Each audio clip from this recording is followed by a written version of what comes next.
Good evening, everybody. Welcome to Financial Planning Basics and Beyond. My name is Kyle Scafariello, and joining me today is my colleague Stephanie Van Albert. We're both part of the advisory team here at Moneco Advisors, and we're excited to have you with us. Some of you may be joining us from your relationship with Jay Talisano, a local mortgage broker with Cross Country Mortgage. So we want to thank Jay for his partnership, as well as the outstanding work he does helping people buy homes. Um, so today's session is designed to help you take a step back and look at your entire financial picture. Just not just your investments, right? But the full range of planning topics that influence your long-term success. We'll walk through 6 areas of key focus from cash flow to budgeting to investing and goals-based planning, show you how all the pieces connect so you can create a stronger, more resilient financial plan. Whether you're just getting started or fine-tuning an existing strategy, we want you to walk away with a clear understanding of where you are, what's working, and where you can make the biggest impact moving forward. So we'll keep things light, we'll keep things conversational, but feel free to ask questions in the little Q&A box below. We'll try to get to them, but if not, we will answer Q&A at the end. So with that said, let's dive right in. Great, thanks, Kyle. So really just to start, we're going to review the 6 areas of focus for financial planning. So we as financial planners, right, want to take a look at all of these areas and really make sure that they're all working together. We find that over our clients' lives, what they need in these areas does change. So it's always important to reassess what you're doing and make sure that it still works for you. So we're going to be focusing on a couple of these today. We're not going to get to them all. Cash flow investments and goal planning is what we're going to focus on. Really when it comes to cash flow, it's, what's coming in and what's going out. For some of us, it's a paycheck. We know how much we're going to receive over the course of a year. For some of us, we're business owners, right? What we receive might be a little bit variable. And expenses are the same way, right? We have a good idea of what some expenses are going to be. Others, might surprise us or might be a little bit more variable in nature. Insurance planning is another big piece of what we do. Are you protected? For many of us, especially when it comes to like life insurance or disability insurance, we hope we never use it. But at the same time, it can be a really, really powerful tool to keep someone's financial situation on track. Investment planning. So this is a fun one, right? Is your money aligned for what you want to do? Um, you know, is your money that's earmarked for retirement in retirement accounts? Is your, college planning money in 529s? Have you mapped out how much risk you're taking and are you taking appropriate levels of risk based on your comfort level, based on what your financial situation calls for? Retirement planning. So in this area, we try and answer 2 main questions for our clients. One of them being, am I okay? Am I okay in terms of will I be able to retire when I want to, and will retirement look the way I want it to look? And then the other question being, what is my neighbor doing that I should also be doing? How can I optimize my financial situation to get where I want to go? Then we have goal-based planning. So this is very connected to investment planning. What are you saving for? What is all of the money? Where's it going to go? Retirement planning is a big one for all of us. Maybe you want to put your kids through college. Maybe you have a big home renovation project that you'd like to do. Whatever that is, how can you get there? And are there, strategies that maybe you're not thinking about that you can take to get there a little bit faster? Then lastly, we have tax and estate. So we as financial planners want to make sure our clients take, different tax strategies to kind of optimize their situation. We want them to pay really the least amount of tax over the course of their financial lives, just not in each year. If we can reduce the amount of taxes that they pay kind of throughout the course of their life, then they'll be better off. And estate planning, right? No one wants to talk about it or really think about it, but when you're not here, where do you want your money to go? And how can you kind of make sure that that ends up happening? So the next page is really going to be focused on cash flow.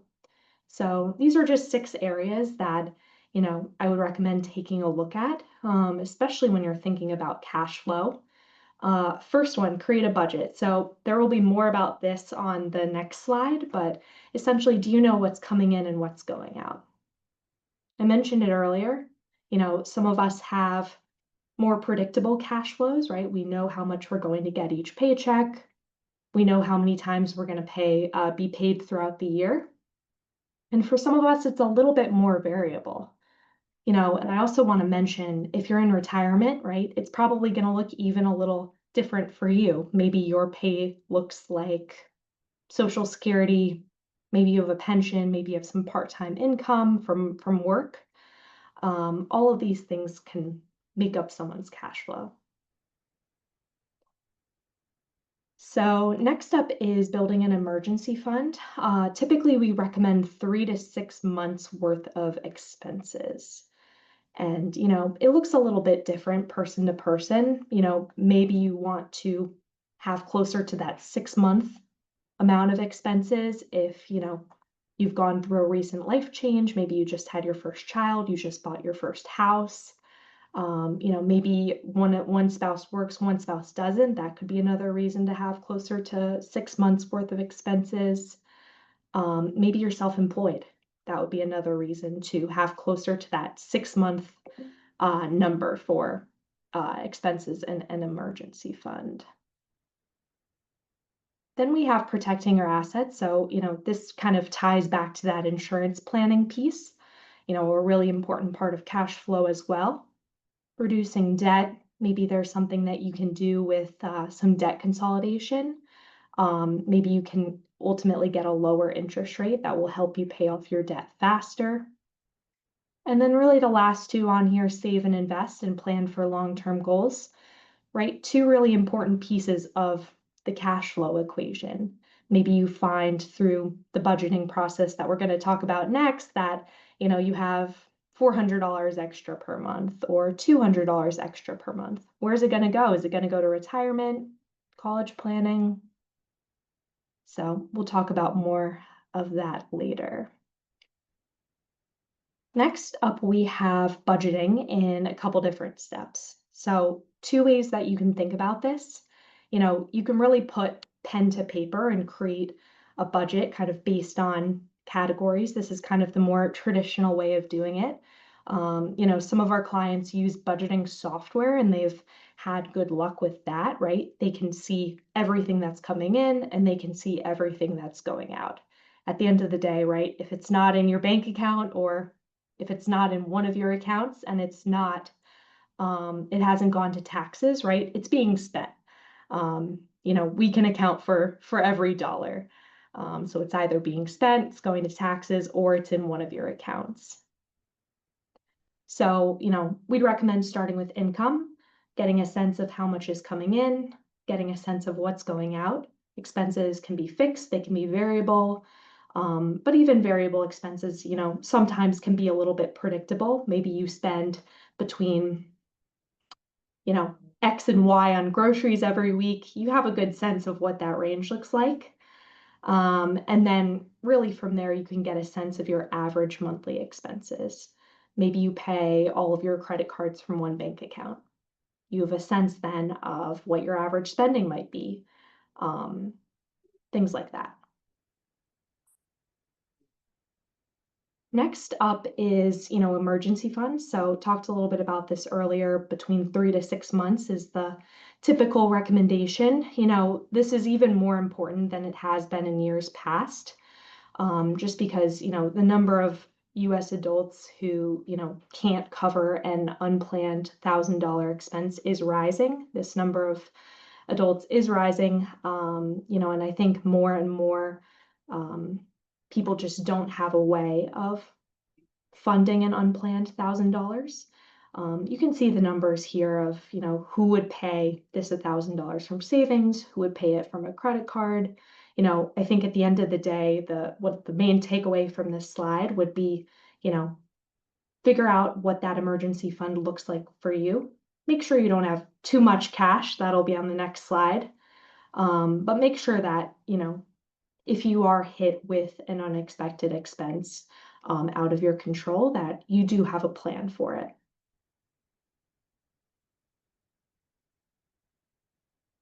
This next slide here talks about how much cash do you really need. So, on the other hand, we do see clients come in with much, much more cash than maybe they need, right? Maybe they have much more than that 3 to 6 months worth of expenses. And, really the biggest consideration is probably going to be inflation, that inflation drag. you know, One benefit of interest rates going up over the past couple of years is you can get more interest at the bank. Maybe it's not going to be in your savings account. Maybe it's going to be in a high yield account or a money market account. At the end of the day, right, you can still get close to 4% on various money market funds. So this is a good option for people who have excess cash. But I will say, right, think about investing that, making sure, you're taking an appropriate risk level, and think about where you're investing that cash. You don't want to have too much cash and then be hit with, experiencing like inflation, something like that. Thank you, Stephanie. I'm going to talk a little bit about investing. So the budgeting and cash flow, while very important, people love to talk about investing, so I have the honor of doing so. The slide that I'm sharing with you now is about when you should start your investing life. The answer is immediately if you haven't.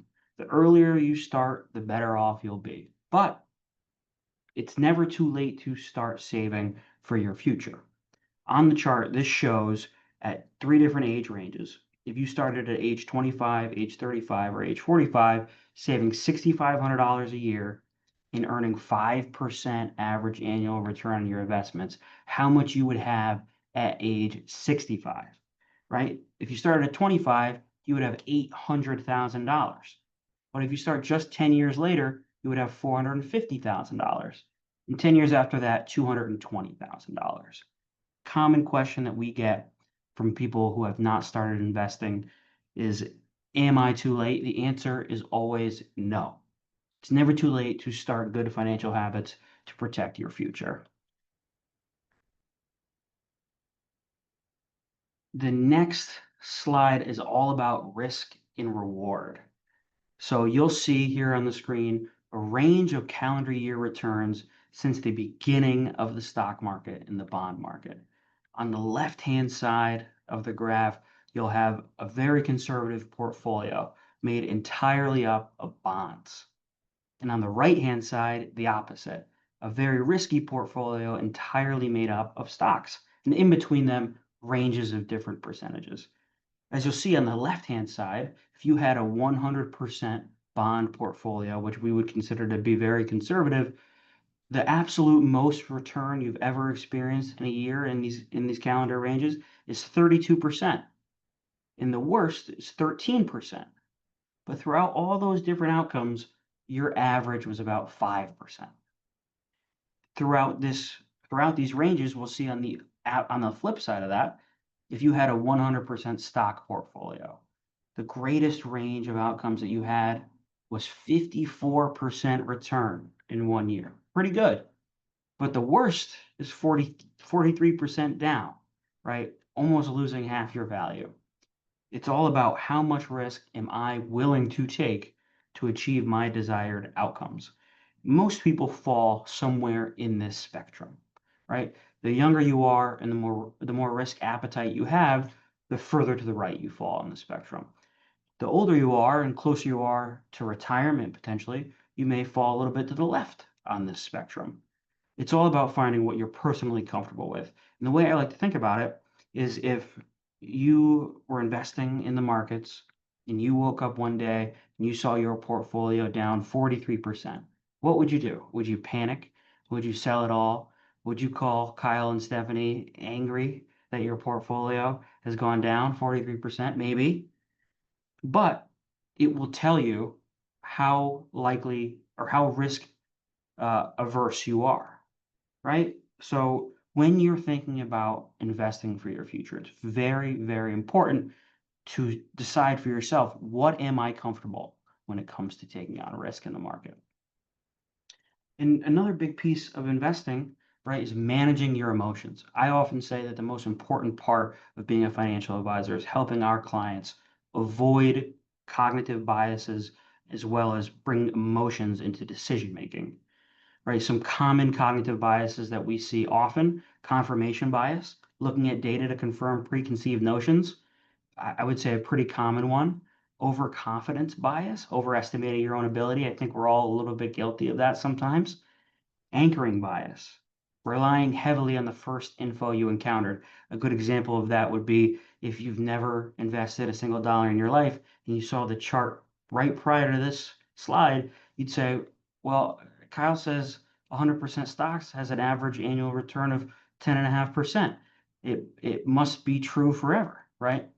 That's what we would call anchoring bias. In hindsight bias, believing past events were more predictable than they actually were, right? I think a good example of this is the recent market downturn in April from the announcement of tariffs. I think if most people followed the election, they would have known that the current president's policies were that he was in favor of tariffs. So why didn't we see this coming? Well, hindsight bias would say you should have saw it coming. Another way that you can help manage emotions while you're investing is you implement a systematic investment strategy.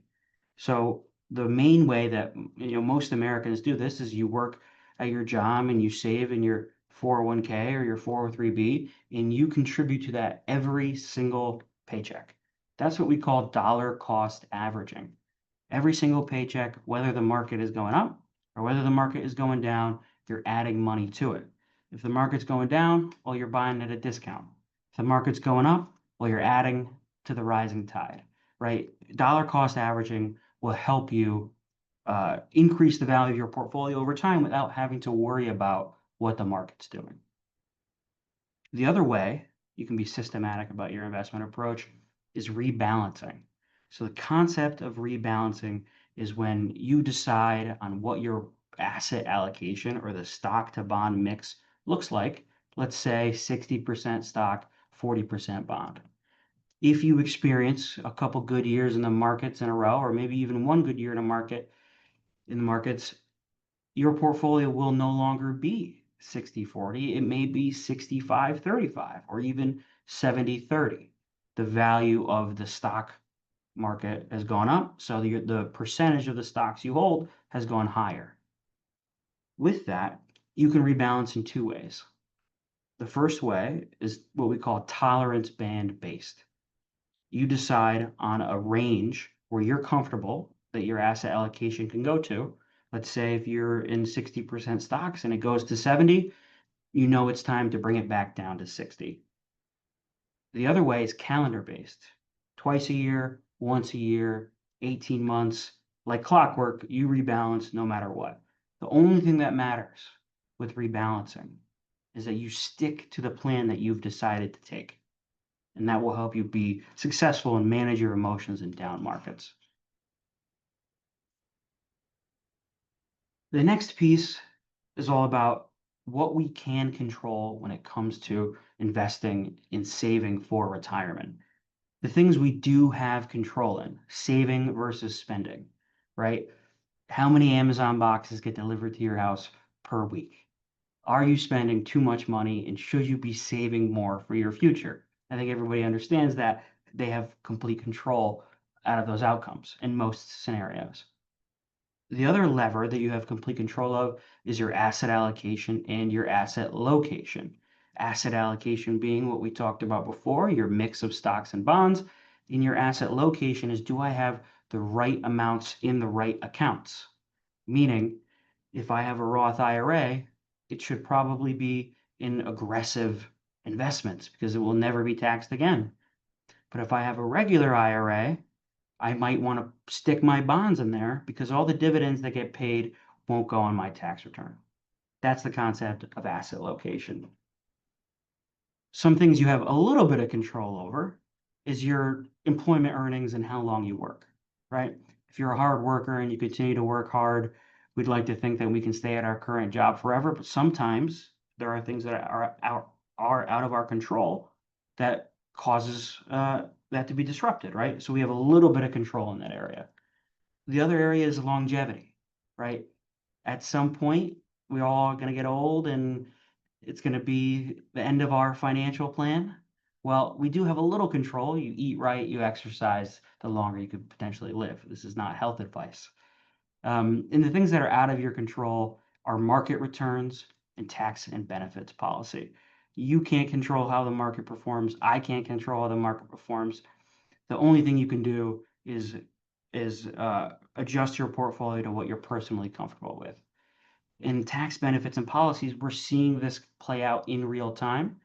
Tax policy and benefit policy can change like that at any time. And there's not much we can do about it except be flexible. So the concept of goals-based planning, we try to break it down as simple as possible, right? You first have to decide what it is you're saving for. Are you saving for retirement? Are you saving to buy a house? Are you saving to send your kids to college? That is the most important thing to decide first because it will tell you how much time you have. If you're saving for retirement and you're 20 years old, you've got a lot of time to save for that goal. Doesn't mean you should wait, but it means maybe you could be a little bit more aggressive in your investments. If you're saving for a down payment 1 year from now, well, you should probably keep that money out of the stock market because, as I mentioned before, market returns are not in your control. Where are you saving? Once again, it depends on what you're saving for. If you're saving for a house, maybe you shouldn't put that money in your 401k because if you take it out and you're below 59 and a half, you have to pay a penalty and taxes. You should probably save it in your savings account or a high yield savings account, right? If you're saving for retirement, you probably should do it in your retirement accounts because it will help with your taxes. What level of risk should you take? It's all about timing and how comfortable you are with how the market swings. And that is going to wrap up our slideshow. We saved a little bit of time here for questions, so I'm going to read through some of these. Let's see here. All right. Stephanie, I think this is a good one for you. Is there a good app or method you recommend for tracking spending? Yeah, so I would definitely recommend using a software to track spending. I think it's just easier to link bank accounts, link credit cards, and have the process be automated for you. There's a couple big ones out there. If anyone is interested after the meeting, send me an email and, maybe we can connect on that. I personally use Rocket Mortgage or Rocket Money for my own personal budgeting. I think at the end of the day, the best one to use is the one that you find works for you and the one that you're actually going to revisit, right? You can't build a budget once and then never revisit it. It's something that you are going to have to be looking at. But I think at the end of the day, right, the one that you can stick with and kind of revisit over time is the best one for you. I agree. Let's see what else we got here. We've got a question. I'll take this one. It says, if I'm just starting, where do I focus? That is a good question. If you're just starting, the very first thing that you focus on is emergency fund, 3 to 6 months of cash in your bank accounts for emergencies, right? After that, you start to pay off your debt, any short-term debt like credit cards, car loans, potentially if your rate is not good, mortgage depending on your rate, right?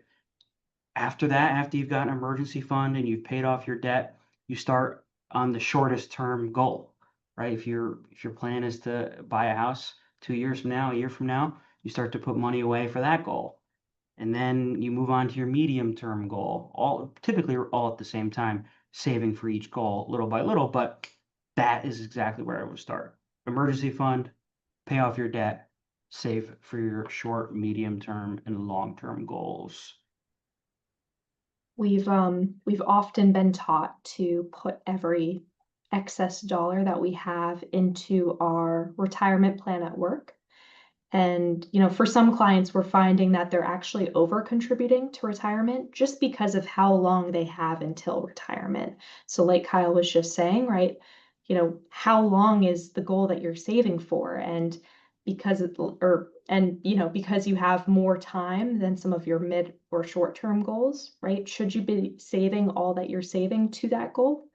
Maybe you're retiring in 20 years, but maybe you're putting your kids through college in 10 years. Maybe that means that you contribute a little less to retirement and a little bit more to college, just because that goal is going to happen so much sooner. I'm not saying don't contribute to retirement, just maybe think about the different goals that you're saving for and when they're actually going to happen. I think we got time for one more softball question. It looks like it was written in here by someone who works here, but what resources do you recommend for someone who wants to keep learning after this webinar? Well, the first thing I would do is find a financial advisor or financial planner. And I always recommend that you try a few, right? Maybe you go to a few different companies and you say, this person's for me, or maybe this person isn't for me. But also, we share a lot of good financial quick hitters on our social media, short videos, short blog posts if you want to learn more. And always you can reach out to Stephanie or I over email, Kyle at Moneco Advisors or Stephanie at MonecoAdvisors.com. And we'd be happy to help you out. So we appreciate everybody joining. We want to thank Jay Tolisano for partnering with us on putting on this webinar, and thank you all for joining. Thanks, everyone.